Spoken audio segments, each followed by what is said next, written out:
خضوع و خشوع کے ساتھ نماز پڑھا، عشق مصطفیٰ سینے میں بسا کر 5 وقت کی نماز پڑھی، اللہ تبارک و تعالیٰ اسے 50 وقت کی نمازوں کا ثواب۔ ایک مرتبہ آواز بلند درود شریف پڑھتے ہوئے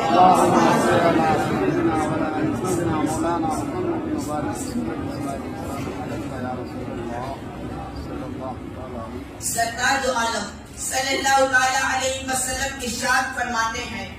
جس وقت بندہ نماز کے لیے کھڑا ہوتا ہے اس کے سارے گناہ باندھ کر اس کے سر پر رکھے جاتے ہیں، جب یہ رکوع میں جاتا ہے اس کے سارے گناہ گر جاتے ہیں، جب نمازی نماز سے فارغ ہوتا ہے تو گناہوں سے پاک و صاف ہو جاتا ہے۔